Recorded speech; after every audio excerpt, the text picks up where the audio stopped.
Good morning, ST faithful. From a nice view of the carbon hugger that I fitted a little while back to the probable destruction of the starter clutch on my ST4S. I thought a quick video might be in order to show you, and as a reminder for myself, some of the steps that I've done to get this far. What's happening now, after all the problems that I've had starting, is that there's just a whizzing noise of the starter motor, and the sign for me that the starter clutch, or the sprag clutch as it's known, is completely gone. Not only the copious amounts of swarf that's in the bottom of the alternator cover, but also now looking at here is the starter motor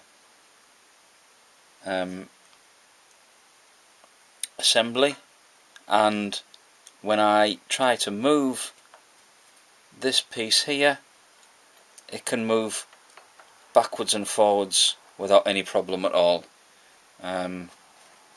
So that's a big sign for me that there are problems ahead. So I had to drain the coolant. I was only going to drain some oil, but after I saw the state of the sump plug and all the swarf all over the magnet, I decided to go ahead and drain all of it.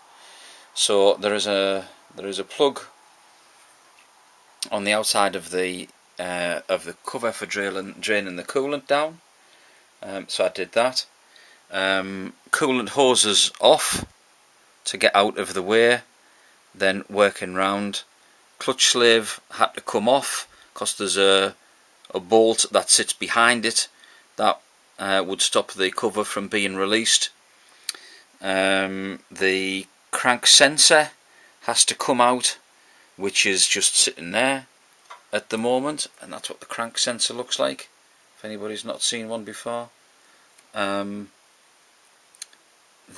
alternator feed wire, of course on our STs, it's a really long one to go up to the nose cone, so that's been unthreaded, and I'll check all of the connections on that.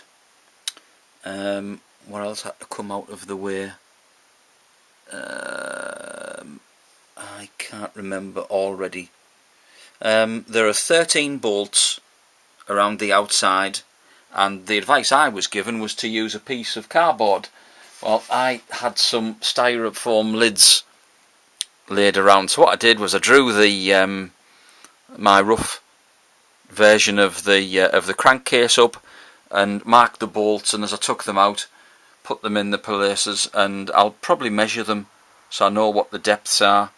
I think number 4 was especially long at the top there. I'll show you the other side so that you can see. 12 is also quite long as well, poking through, as is 4. But yeah, quite a few different sizes there. Let's have a think.